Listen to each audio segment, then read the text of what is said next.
I do want to welcome all of you back. How were the sessions? Were they like phenomenal? Yeah, great.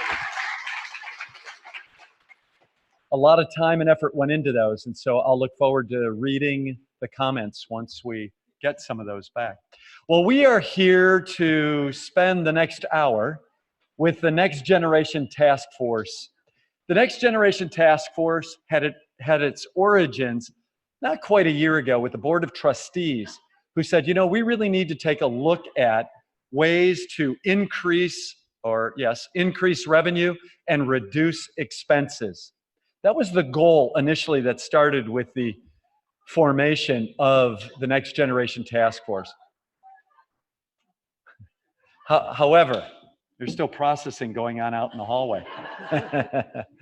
So what was learned by this group of individuals, faculty, classified, and administrators who were pulled together and approved by the constituency leadership, what we learned in very short order from this group is that we weren't going to be able to focus on ways to increase revenue and reduce expenses. We really needed to take a look at kind of hack of the future. And were there a couple aspects of the college that we could focus on, that we could zero in on, that we could spend some time, that the Next Gen Committee came together to talk about? And they ended up with 4. And you maybe have read about it, will read about it, you for sure will hear about it today. Of the many, many, many ideas that the task force talked about, there are 4 that came up. And again, you're going to hear about them. But I think what's nice is it kind of dovetails in many ways with what we heard from Dr. Ron Dyer this morning. The disruption that is happening. I think the title of this event is something that has been very well stated. So Cabell, thank you for that, and thank you for your work group to come up with that title, because I think it dovetails very nicely with what Ron Dyer said this morning about that disruption that's happening not only in his organization at Dallastown, but in all educational institutions. And so I think this works very well. You know, I think one of the issues that we must keep in mind when we think about the work that this task force did is it's all about retention of our students and completion. You remember hearing me this morning talk about obsessed with student success. And that's what this is all about. That's what the Next Generation Task Force was brought together to do. Nothing underhanded, nothing undercover. It was really to give some space for these wonderful, committed people to come together and say, okay, let's talk about a few things. And again, like I said, there are 4 items that'll be coming up that will be discussed.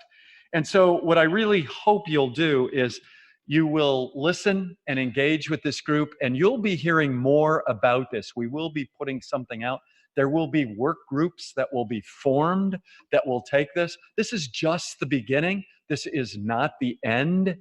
And so we're going to engage all of those who are subject matter experts involved in that. So if you're in the audience and a subject matter expert, the doors will not open until you sign up to be on the next level, but for sure you'll be contacted.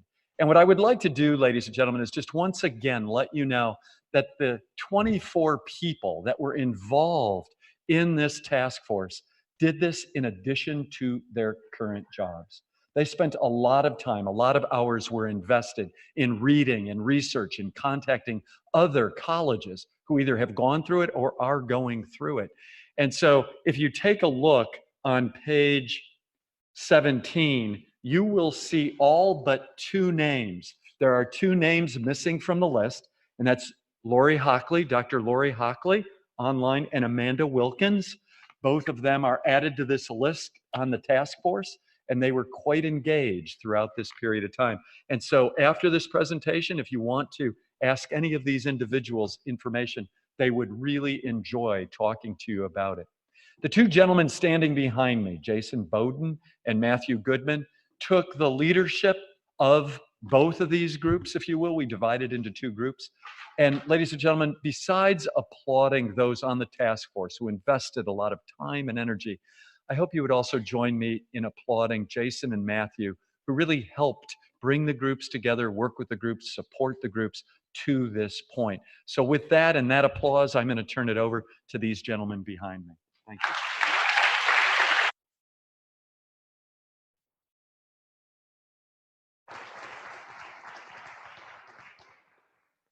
All right. Hello. Oh, yes. Yes. Promise I will spare you from Moon River.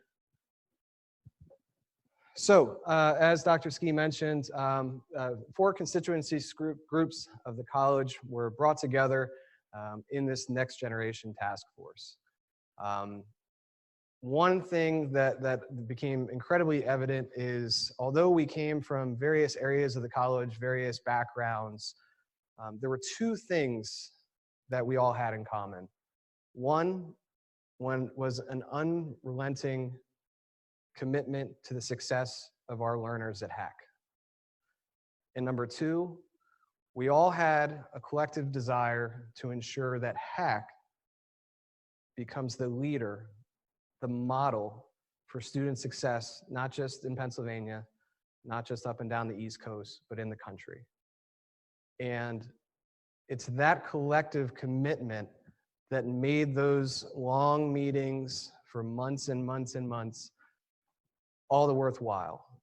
And it's just really a great group of people. One thing to note, and you've probably, oh, thanks. So in being asked to potentially reshape what HACC looks like based upon that nationwide best practices, and also potentially coming up with incredibly radical ideas, we were asked from the get-go to sign non-disclosure agreements. This proved increasingly difficult for us as we continued throughout the process, because although we had, and you'll see this later on, that we had some 50 ideas come up between us, 4 really rose to the top when we thought about student completion and retention and success. So it's incredibly difficult when you work with colleagues that you value and who are content experts, and you're unable to share that work or to get your ideas with those people. So certainly a challenge for the group, but again, that work, that thoughtfulness, that thorough research throughout is something that we're quite proud of.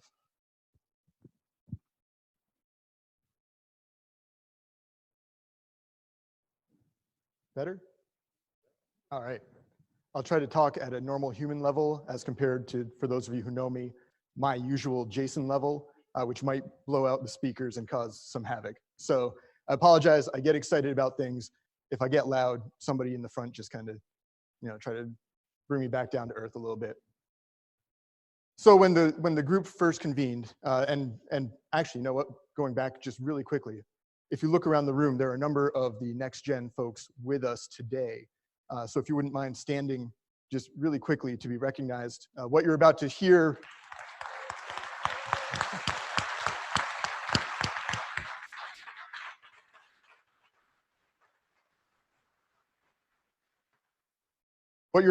from kind of these 2 goofball mouths up here is actually the hard work of all 24 individuals. And as Ski was saying, long meetings, lots of hours, lots of work, lots of research.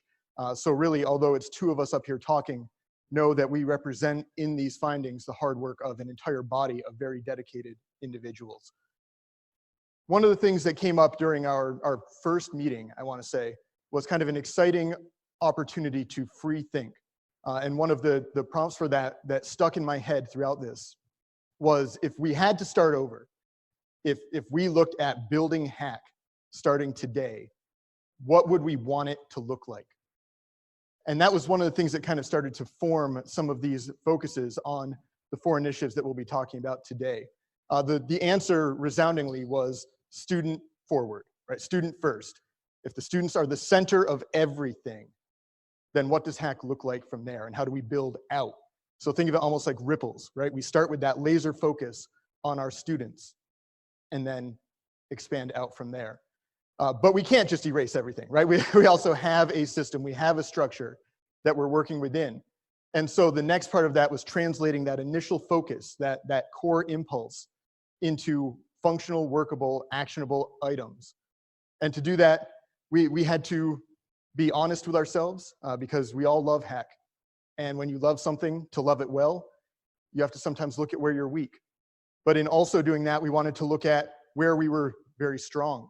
And as you'll see from these ideas and over the next couple slides, we have a lot of great work that is already being done in areas like this. And this is think of it as an affirmation of support from an institutional level to lift that work up, to remove barriers between those people doing it and reaching success. And then also, where were we close, right? Where are we like, oh, we're so close to just making this something remarkable? And how do we overcome that last hurdle?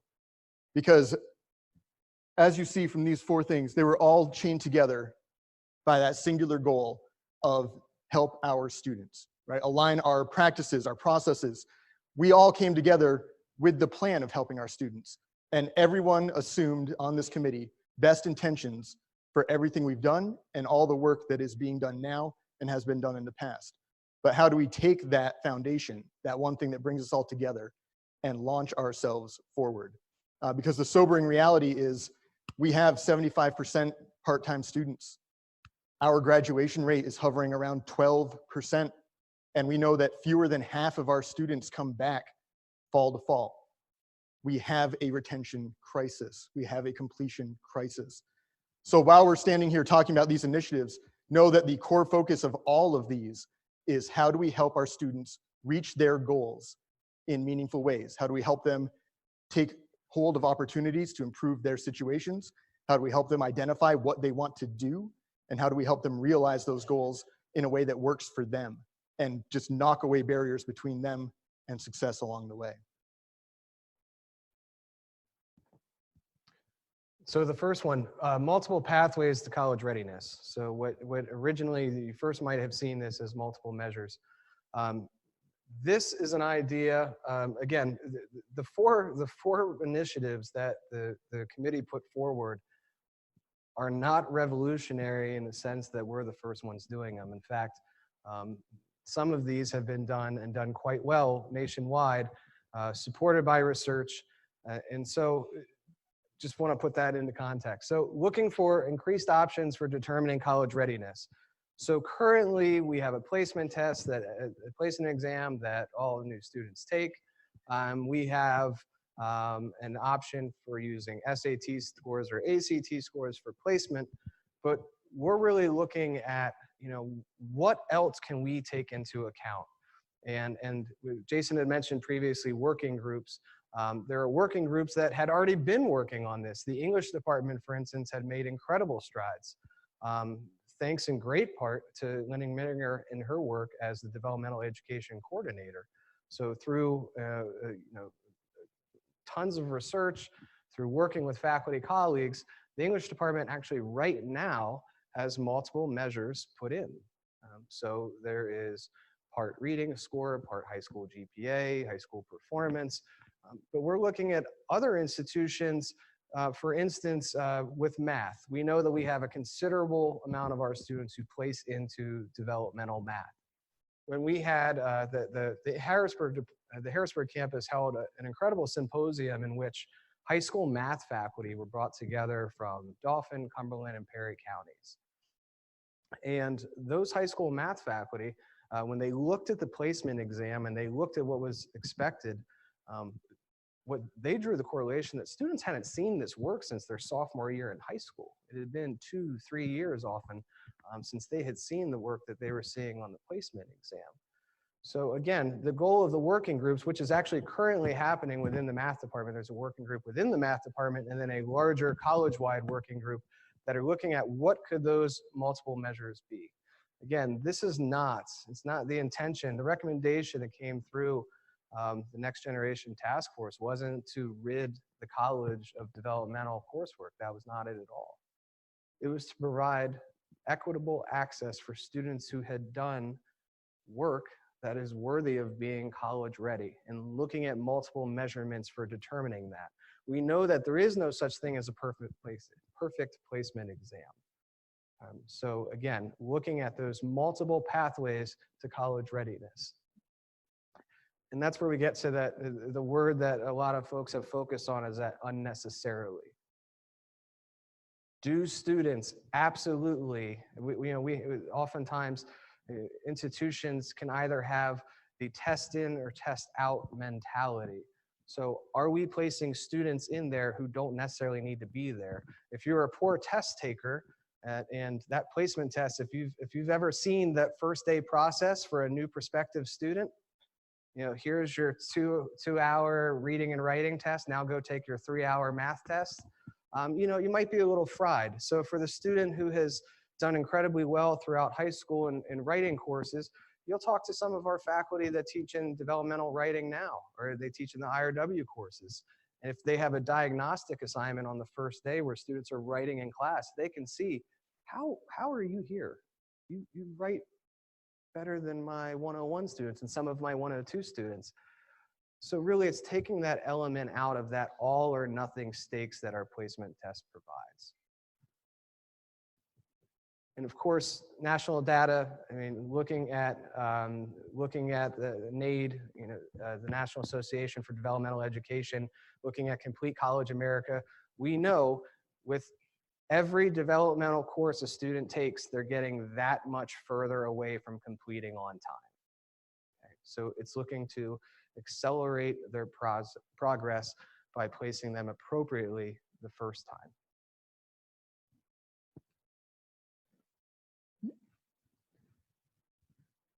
So another opportunity that we identified is trying to facilitate benefit in kind of educational gain for our students faster.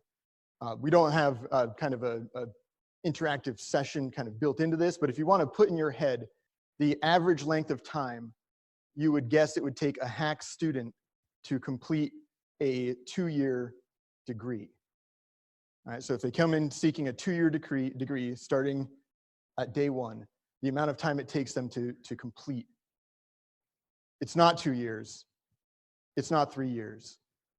The average is somewhere around 5 to 6 years for a 2-year degree program. Now, we know that we serve community college students.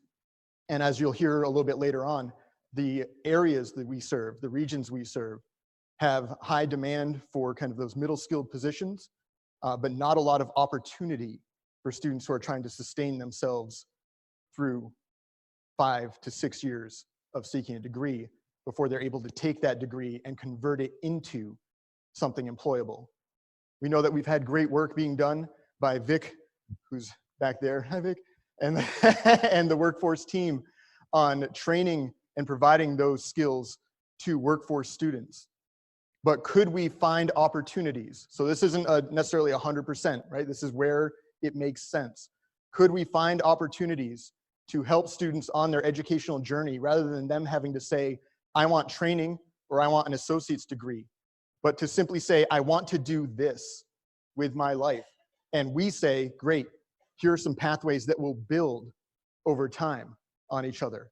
Could we make it part of pursuing a 2-year degree that we might be able to work in 1 or more certifications or credentials that would work in terms of employability, so that that student, they may come in saying, oh, I want to get my associates, get that credential, and they may leave and go get a job. I mean, that's still success for that student. But that student may also then, a couple years later, say, oh, you know what? I want to go back and finish, except now they've already got a better job. They've already got better financial backing, and they can come back to us. So how do we make those barriers less of a hurdle and more permeable so that our students can work in tandem to build off their knowledge and bring that together? And we're hearing, to build upon that, we're hearing from leaders in industry that they simply don't have the time to wait. They don't have the time to wait.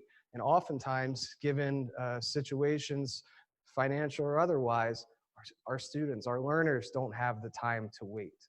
So those on-off ramps that Jason talked about are incredibly important. And what we're finding is from a lot of our business partners, our industry leaders, they're willing to help those folks once they're in the door to come back to HACC, that they'll pay for their employees to come back to HACC to skill up. So it's really an opportunity for more extensive partnerships and really doing service for our community by providing an on-ramp for them to enter the workforce for meaningful living wages. The fun one. Oh, it's so fun. So as Jason mentioned before, 75% of our students are part-time. The average student at HAC takes approximately 6.87 courses. 6.87 courses. So we looked at what other institutions have done. What have others, I'm sorry? Credit. Yes, we wouldn't be in this situation if it was 6.8 points. So thank you, Dr. Ski. 6.87 credits per semester. So our group looked at institutions around the country who looked like us. What were some of them doing to address this issue? We know that it's simply life. You know, I for whatever reason, you know, I'm a single parent. I work 2 jobs. I don't have time to focus on more than 2 classes at a time. Okay, just the flexibility is not there. One institution in particular had decided that they needed to make, and specifically looking at their completion and retention, they needed to shift that part-time to full-time.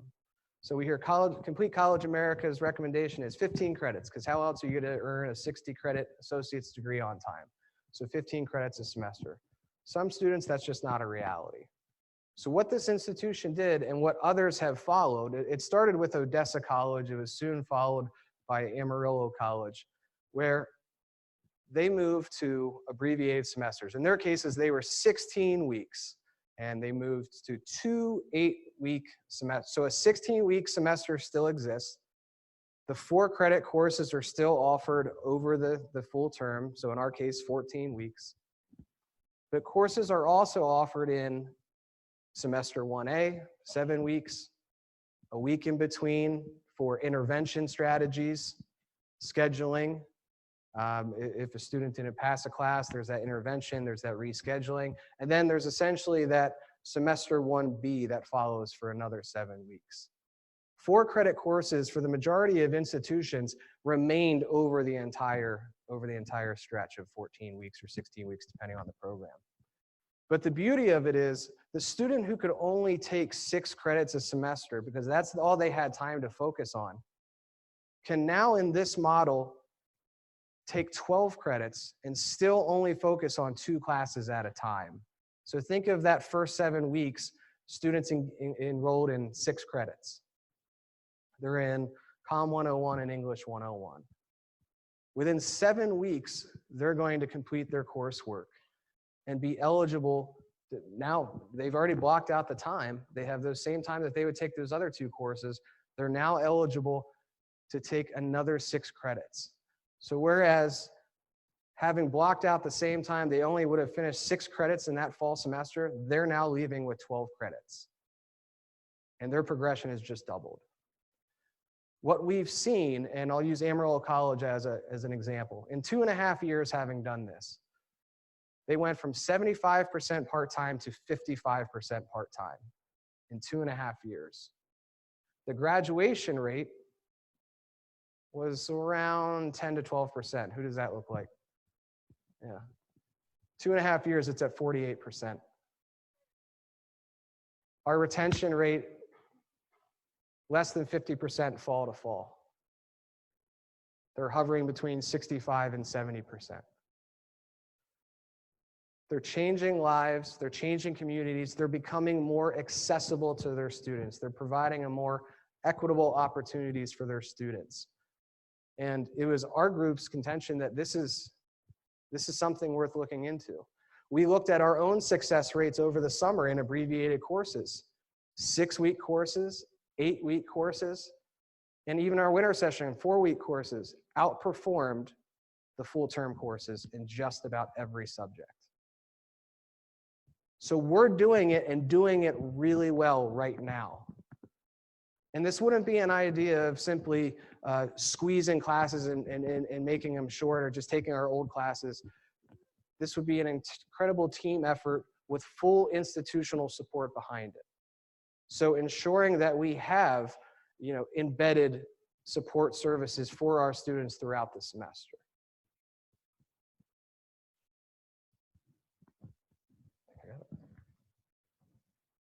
And just to touch again on that idea of those ripples and that, as Matthew was saying, that institutional support, we recognize that this is a hugely disruptive idea if we were to do this at scale, right? Because you can't do the half measures. The institutions we've spoken to who have done this, it's not add a couple more 7-week courses and you'll be good. It is a massive coordinated movement in that direction, except where the outcomes prevent success in that area. But it has a lot of ramifications outside of the course as well. What are those support mechanisms for students? If you're taking a 7-week class, every week is that much more vital. If you fall behind, it's going to be that much harder to climb that ramp back up. What does that mean for faculty, and how do we support them in that? How do we support our students, including what happens if you fail in a 7-week class? And how do we intervene immediately and get them back on track?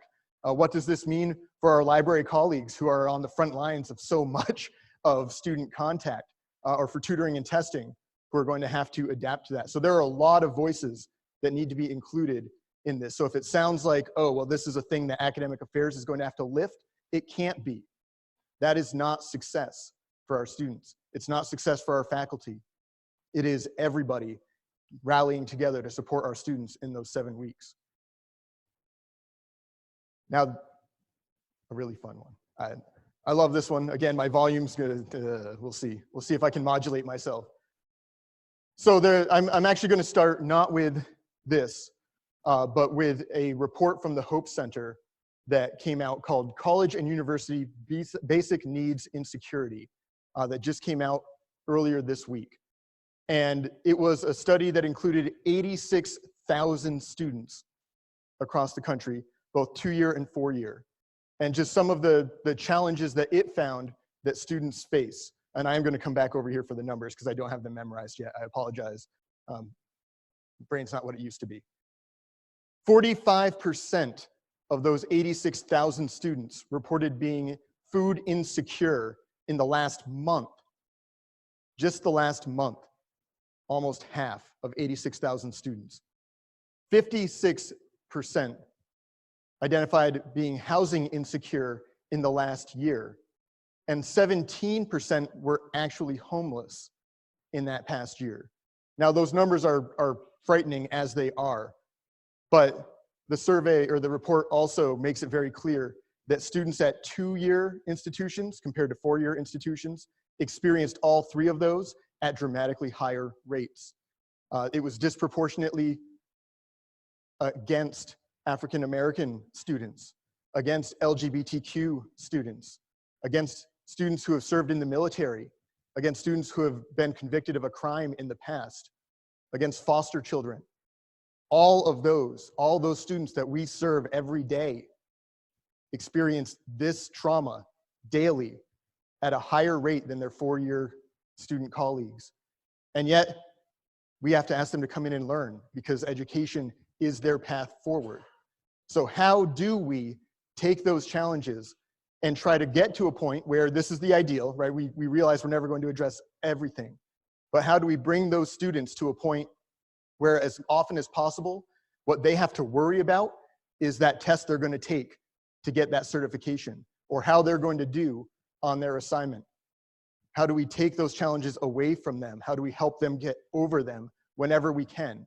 Knowing that it's always a temporary fix, right? The long-term solution is success, education, and employment. So this is where we came up with the idea for the Center for Student Wellbeing. And if you look at the Hope Center report, you will find in their conclusions, again, just came out this week, but a lot of what we're going to be talking to you about right now is actually borne out in that. And again, we're trying to build on strengths of what's already being done. So we know that a number of campuses have things like food pantries where we can support students. That's fantastic. That is the start. It can't be the end. It can't be what we say is good. We have to keep going. So how do we take those non-academic challenges and aggregate them within a dedicated team whose job is serve our students? Take those barriers away. Do what you can. How do we form partnerships with our community? We are a community college. We serve our students, we serve our community.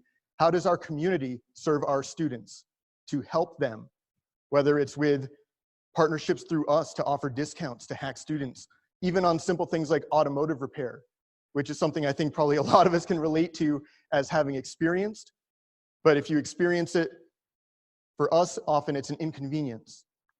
It's okay, maybe I call off work for a day and go get my car fixed. But for our students, that may be the decision whether they get that textbook or fix their car. Or they may have bought that textbook, now they can't fix their car, and now they can't come to class. So how do we work with our students to find solutions for them so that they don't have to deal with as much? How do we build on the excellent work being done by the Hack Foundation with the emergency assistance funds? And how do we disperse that to students? How do we help intervene in those moments? And how do we make it so that when you're a student in need, you don't have to know the right person to talk to, because anyone you talk to is going to know where to send you, know where to take you, know where to lead you, so that you can just walk in and say, I need help, and Hack is there. So that's really the vision. See, again, all fired up. That's the vision we're going for here, treating, as Christine Noack, I owe her a debt because I say this more and more and more, treating the whole student. We treat our students already in scholarship with great academic support programs, but how do we treat the whole student, the part of the student we don't see in the classroom? Because our faculty members are seeing it when students come in to their offices. Our library staff is seeing it when they come in and they need help. And how do we just direct them to a resource solution that will help them and take that burden away? You know, recently, Dr. Sarah Goldrick-Rab from Temple University, who's the founder of the Hope Center, was speaking at a Real College event in Portland Community College. And the Portland Community College said something that really resonated. When you look at students struggling to pay tuition, tuition is just the tip of the iceberg. You look beneath the water and their problems just multiply. They're vast. And what the task force continually came back to was, what if the most challenging part, the most challenging experience that Hack students face is the intellectual rigor of the classroom? We know we can take supports in there, but what if those were the challenges that they faced? Those were their primary challenges. Everything else, Hack did everything in our power to remove those other barriers. We could not stop coming back to that. And so what I've really been impressed with is Dr. Ski, Tim Sando, and their commitment and promise to those who are in these working groups. Just like we're looking to remove barriers from our students, we're looking to remove barriers for those in these working groups. Old processes, this is how we've always done that. Forget that. That's out. No more. That's not an excuse anymore. And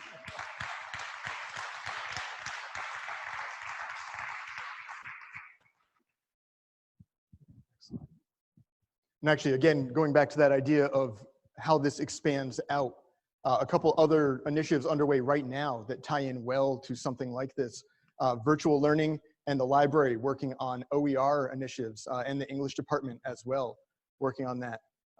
Many departments, again, including English, working on accessible texts.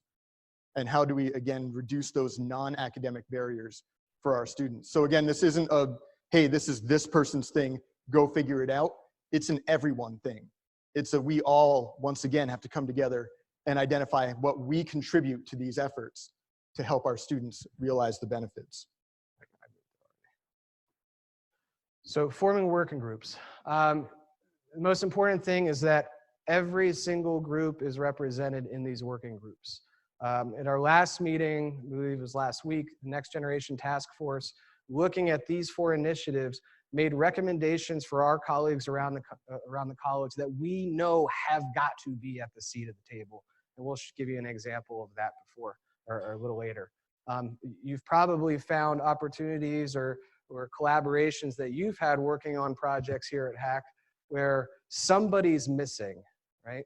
You have this great idea, and then all of a sudden, oh, Banner can't do that. Or I pick on Banner all the time. I apologize, Tom and everybody else who is there.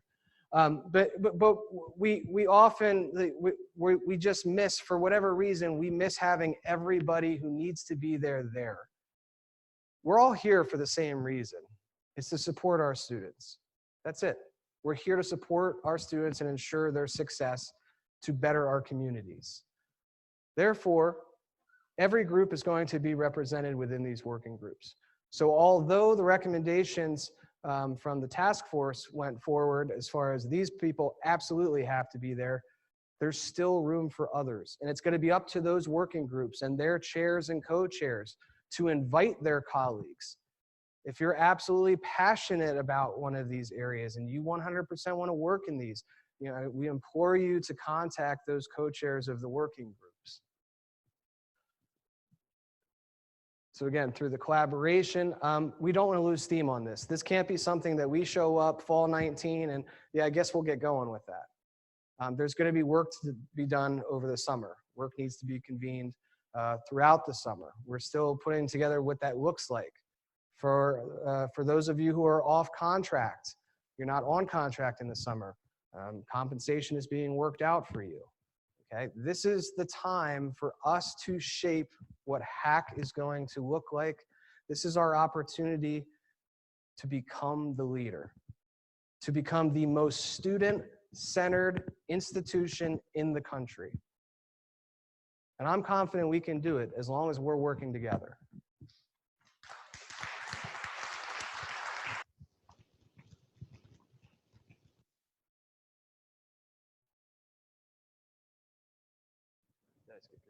You did.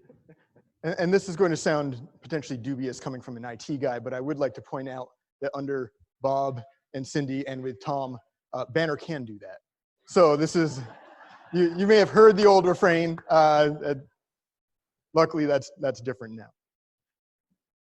So just a sample working group.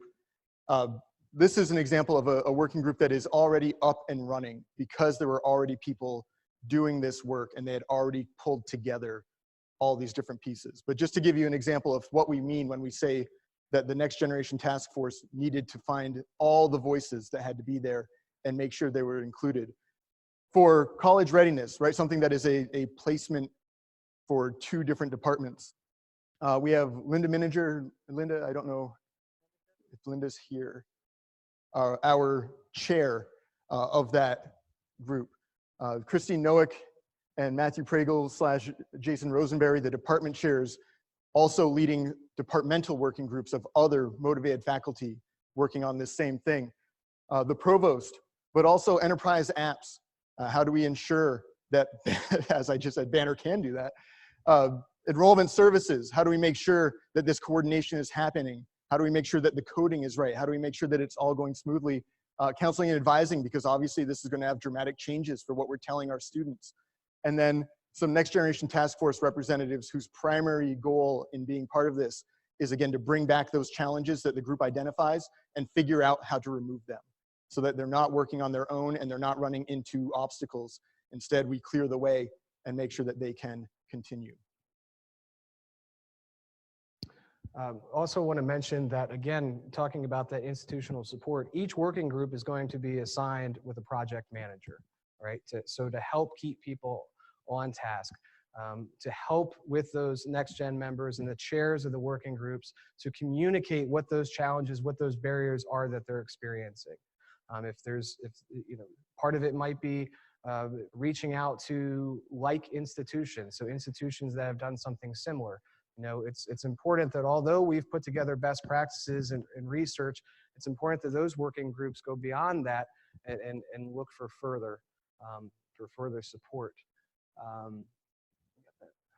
Okay, so where do we learn more? This was up in my hack earlier this week, late last week. There's a Next Generation Task Force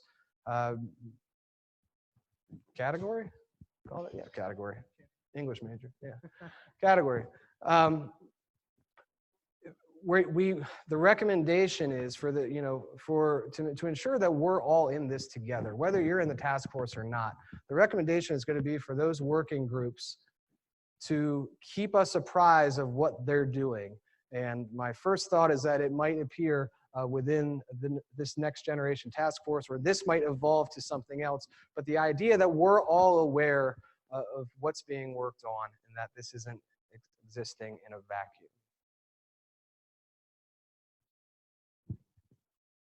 There we go. So we had hoped to have questions starting at 3:30. It is 3:29, so mark it on your calendars. I ended something on time. First time for everything. I'm exceptionally proud of myself.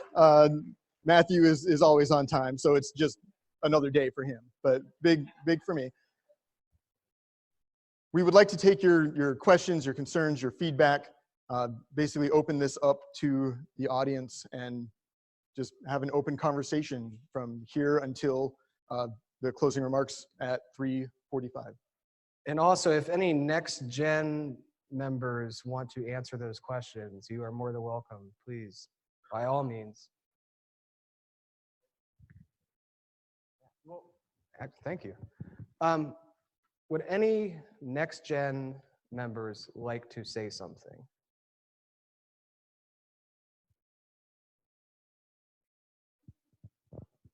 This is the same sound that we heard when we asked, would you like to call the meetings? Right? It was the same, would you like to send the invites? Just joking.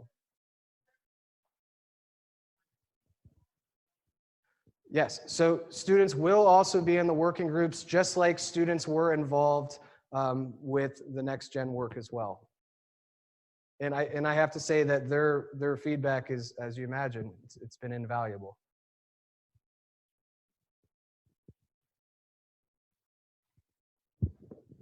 I think with the example that you showed us of the first group, it is most probably also important to include CEOs, especially like from a catering point of view, where chefs, apprentices, and whoever can go into some of the communities, and it really assists with the food pantry side. But to make sure that all 4 constituency groups is included. Absolutely. Thank you. Great recommendation.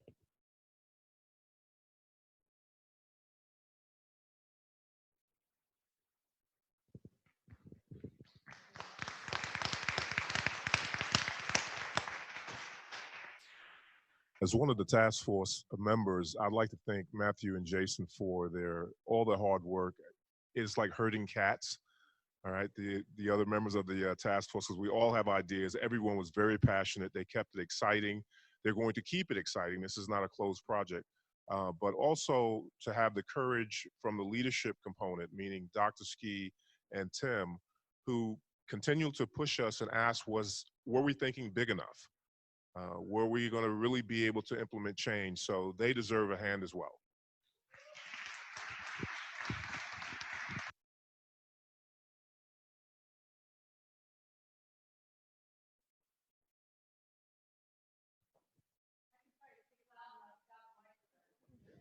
I'm a communications professor. We do that. I want to thank you for putting the information on the webpage on MyHack. Because again, from a communications perspective, some of us weren't involved with this project, and we started hearing things here and there, and then we heard it was a secret committee that was assigned to do stuff, and they were changing it. I'm like, what the hell? Is this Harry Potterville or something? It was very strange. So I'm just so glad to see it up there and open and transparent so that we can all see it and know that there's nothing like, subversive going on, that this is a wonderful project and it's a good thing for the school.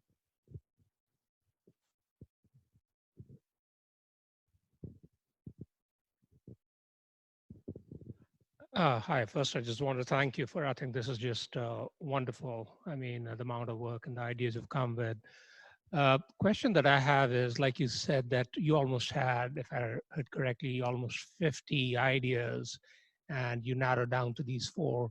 So could you tell us a little more about what kind of thought process went behind saying that, yeah, these are the 4 most critical ones? Was it a focus on, uh, you know, student retention, student welfare, or what was the theme, if any? And task members, feel free to jump in. What we saw was a common thread. And so those that seemed to be most impactful, that spoke specifically to retention, completion, and just overall supporting our students, it was these four. There are, I mean, the remaining ideas are tremendous. The group was adamant that those don't simply get left on the drawing room floor. What happens with those? I can't tell you right now. I really don't know. But incredible work done. And it was the common thread of that student retention completion piece. And these four, so there might have been 6 others that dealt with that, but these four were the most impactful when trying to address a completion and a retention crisis. And I think too, in that common thread, these are, even though I maybe poorly drew them as 4 separate boxes up here, and we had 4 separate slides for them, this isn't really a do this thing, do this thing. It's all these together are what really make this work. If you do not do one of these, the potential of the other 3 suffer because of it.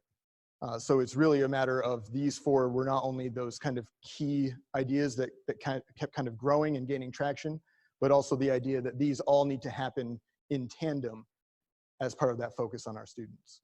Hi, I'm Lori Hockley. I'm one of the task force members. And from my perspective, it was also a matter of we have some urgent needs for change today, and we have needs for change in the future.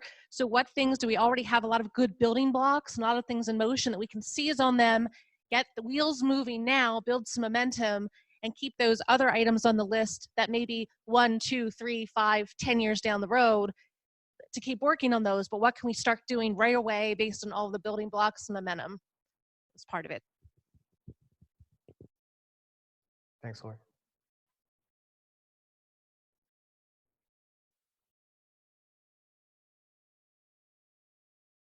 We want to see Tom run, Jennifer.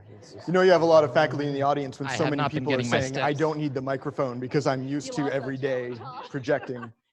So I'm also on the task force, and I just wanted to add a little bit of insight into the process. So I think there were like 24 individuals on the task force, and we initially were split into 2 groups. And so in those 2 groups, we were kind of working independently to try to brainstorm, some of these initiatives. And when we came back together, these were 4 that both groups had independently, unbeknownst to one another, come up with based on the great work that's already happening here, and thinking about, like, as Lori said, what could we tap into that's already happening and institutionalize it to scale it up to improve our student success. Well said. I will most probably just want to make a procedural suggestion, because in any change event, there's more resistance than acceptance. So if you go forward, maybe to have campus forums where all the constituency groups is together, where people can argue about it, where they can defend it, where they can really buy into it and have a greater ownership for this whole process to move forward. And these working groups are really the owners now. Yes. Yeah.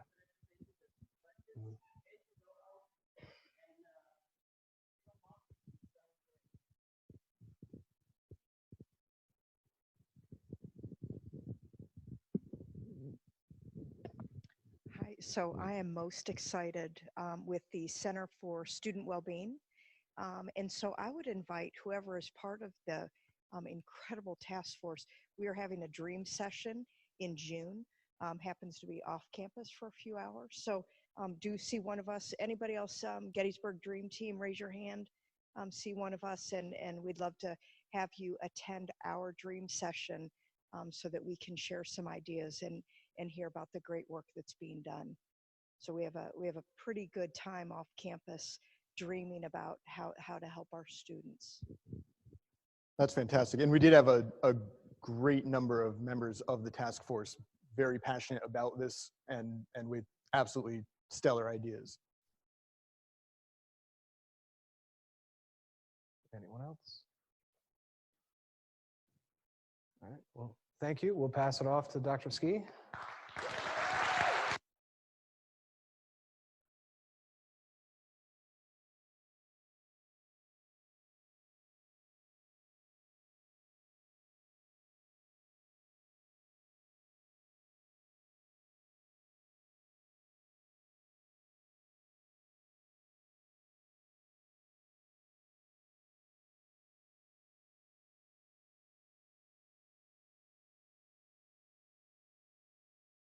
All right, ladies and gentlemen, I can tell that we are excited about the presentation that Matthew and Jason gave us. And so again, I want to thank all of the task force members for your participation over the last several months. Now is when we really get to do the good work. So we appreciated all that work. Now we're just going to put it into action. And I'm very excited about that. But as I wrap up, and I know a lot of the oxygen has left the room, and you're already starting to think about grocery store, dinner, and all the rest of that. If you could just hang tight for a minute or two, I'd really appreciate that. What I'd like to do is start with this morning and kind of work us through the day, not in great detail, but help me to understand kind of it as a review. And I know it's a group think, so it's going to be a little awkward, but with Dr. Ron Dyer this morning, what resonated with you from his presentation this morning? What remarks did he say? What kernel of information are you going to take home tonight and talk to your children about, or your neighbor, or whoever you're going to talk to tonight? What is it that you're going to say you heard from Dr. Ron Dyer? Amanda. An awesome tagline. He said, nobody does community like HACC. There you go. Okay. Nobody does community like HACC. Okay. Do we all agree with that? Okay. Yes. Okay. Thank you, Amanda. We are the community's college. Yes.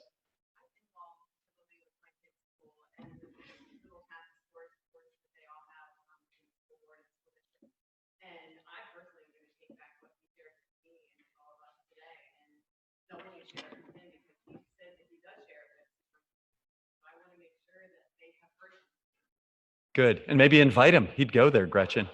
Yes. Yes. Especially after December. They'll probably do it for free. Jennifer.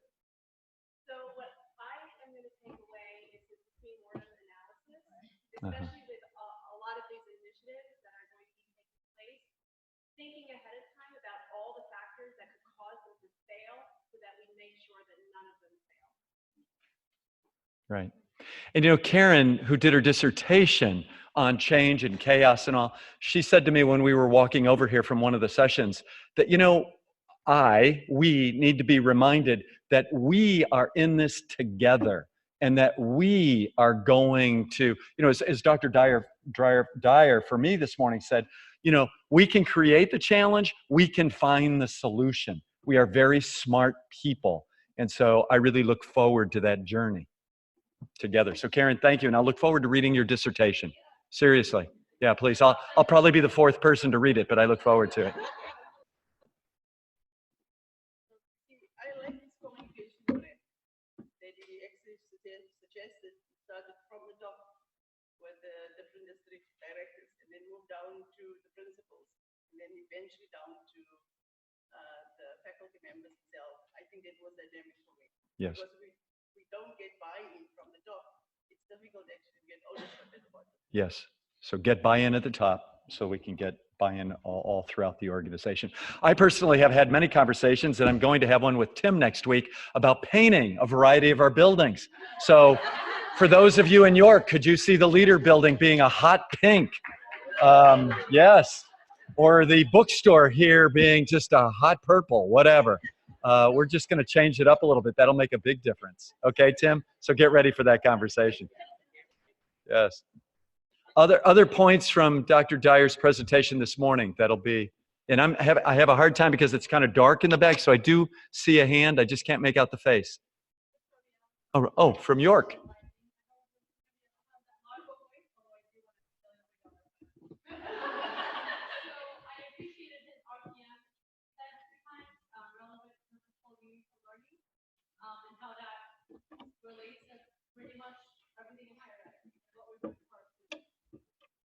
Mhm. Very good. RPM. You're going to think about that differently when you see your odometer and you see RPM.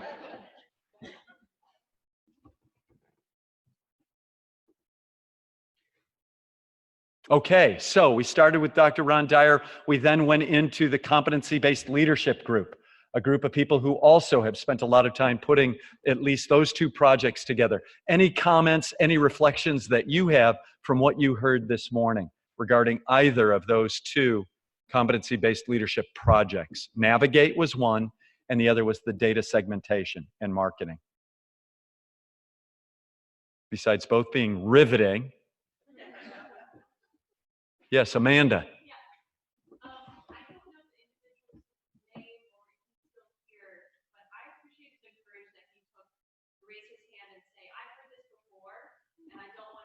And there he is, Mr. Joseph Miller, one of our outstanding mathematics instructors. Yes. Yes.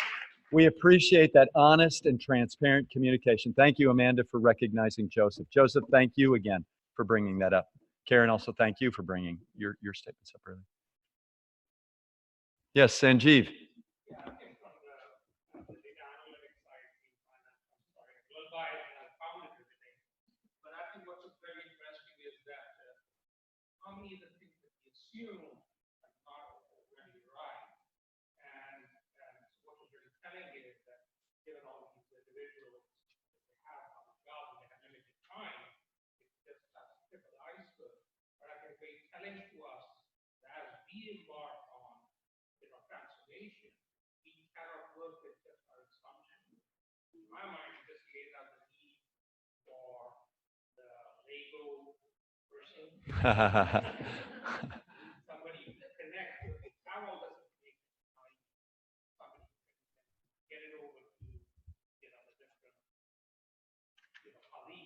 Yes.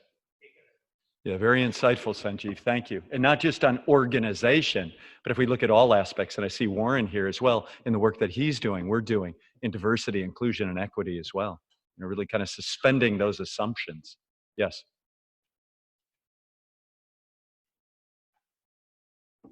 Okay, and then moving into lunch. What about lunch? Okay. We'll move on because no one can complain about lunch. Then we'll move into the individual sessions. Were there any individual sessions? And again, thank you to those who spent time putting those presentations together and delivering them. Any comments regarding the sessions that you went to? Again, any kernel of information you're going to take away? Linda, whose birthday is coming up soon as well. Christine Nowick did the most dynamite, absolutely wonderful session I had.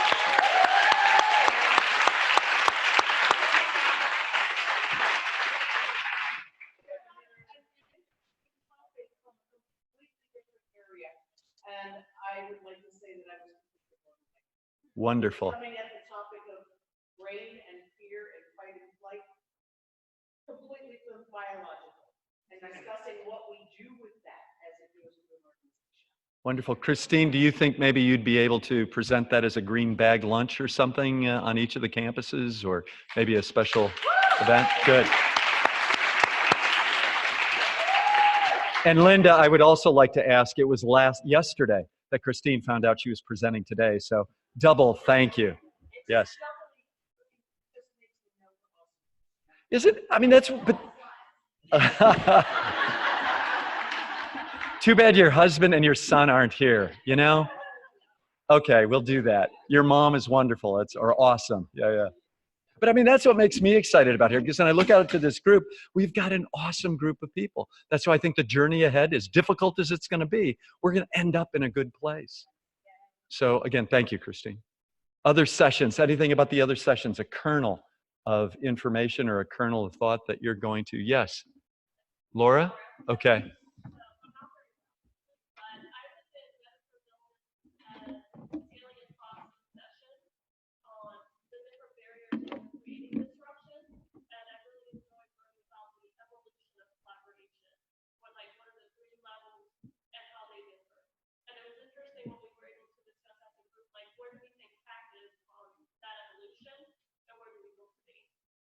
And where are we on that evolution? Are we in the beginning, middle, end?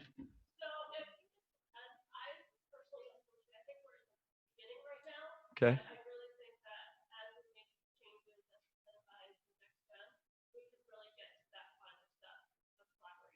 Okay, good.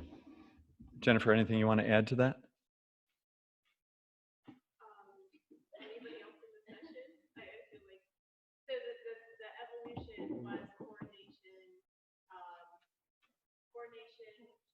Cooperation, Oh, coordination, there you and are. then collaboration. Okay. We're getting to coordination. Okay. Okay. Okay. Thank you, Laura. And congratulations on your award on the campus there, being the outstanding advisor. Lebanon campus. Yep.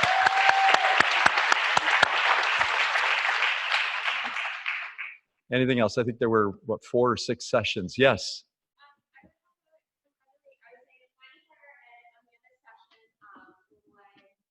Women and social media, and there was excellent discussion just across the board. But I would definitely say some takeaways.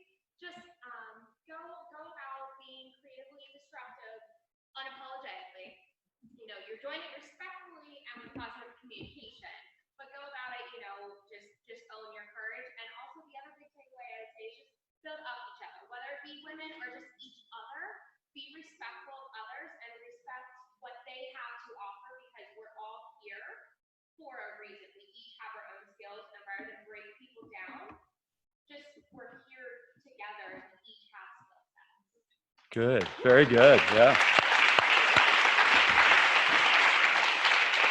And I believe we got into education because we want to build people up. And I think in the community college sector, at least, our job is to transform those lives. I think as we saw or heard from Matthew and Jason and the task force, that completion, retention, getting our students to the goal line, I think is so very important. So yes, to be obsessed. Is that a word you've heard today? Obsessed. One last comment. Yes.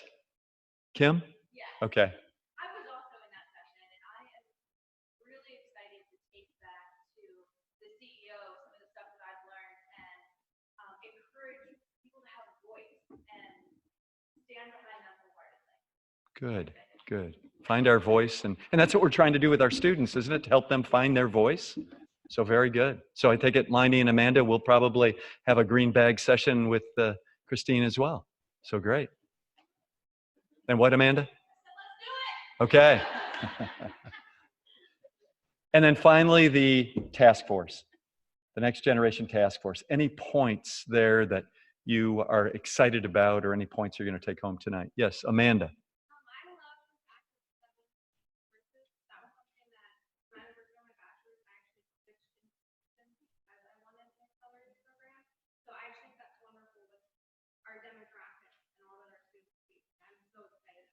Good. Okay. Thank you. Yes. Heather Reber.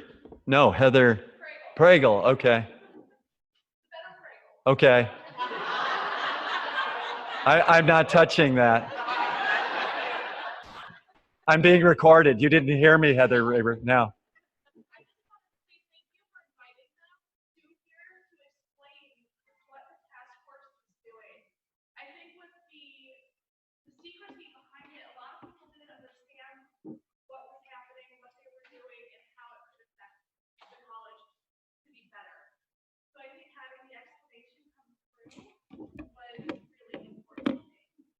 Good. Thank you. Yes. Noah. You're all dark up there, so I can't tell. Oh, I see you now, Noah. You're under the light. You're under the light. I got it. I got it.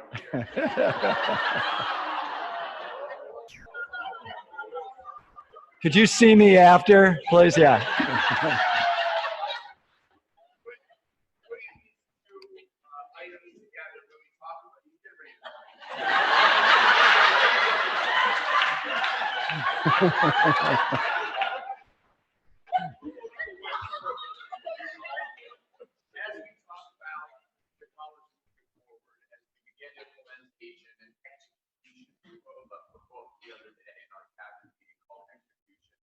great to think about all of these things, to dream in different sessions. It's quite another to actionalize them and to execute them. Right. As we look at implementation, execution of some of these next-gen strategies, and we talk about disruption on a micro level here at the college with a laser focus on our students.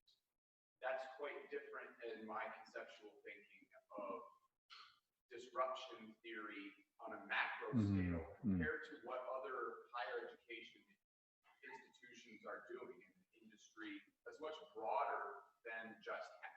And so I hope that we all feel empowered and remain brave in our thinking about not only what can we do that's disruptive on a micro level, but really extend ourselves and dream as to not just taking best practices and borrowing, but really creating something out of nothing that can revolutionize and bring something to our students that nobody else is. Yes, yes.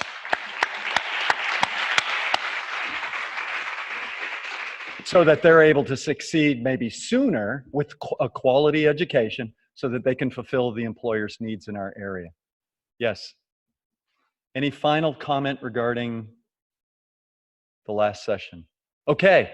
So overall, would you like us to do this again next year? Yeah. Okay.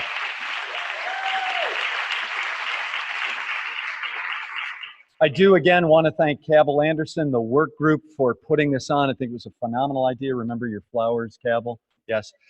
We will send out an evaluation very soon. However, ladies and gentlemen, as we move forward, and as you move forward tonight to the grocery store and your family and the weekends and on and on and on, do remember we are in, I think, a very interesting time. And we as an organization are going to go through changes. We will. It is inevitable. Our students require it. And I would ask that all of you would join me with the courage that it is going to take, because again, I think as we've said it so often, you know, our focus is really their future, or their future is our focus. And I think it's what we always have to remember. It's about them. And as this institution changes, and it is going to change, there is no doubt about it, we want to make sure that we remember why it's changing. Not for us, but to ensure that the students we do have, the future students that we will have, will benefit from what this institution is and will become to meet their needs and the needs of the employers in our service region. So I thank you for taking an entire day out of your week to be here. Hopefully you've been inspired. Hopefully that there are a few kernels of information you can take along with you. Hopefully you met some new people that maybe you saw their name in an email. And all of a sudden, oh my God, that's Kelly. Hi, Kelly. And so it hopefully brought everybody together. But I know I've been hearing a good buzz at lunch. Everybody seemed to enjoy that. And there was a lot of positive talk and communication. The connections were really, really good. So I hope you can take that forward. And, you know, for many people who weren't here today, when you see them, I hope you'll say something to them. And I'm going to ask you to do a physical exercise before you leave. So what I'd like you to do is sit on the edge of your seat. Sit on the edge. For those that are willing, sit on the edge of your seat. And on the count of 3, what I would like you to do is I would like you to jump, stand, or do whatever with your hands and say hallelujah. And then what I'm going to do is tell you what we just did, okay? So on the count of 3, 1, 2, 3, hallelujah. So when people ask you, how was that symposium today? You'll say, you know what? The presenters had us on the edge of our seat singing hallelujah. So thank you.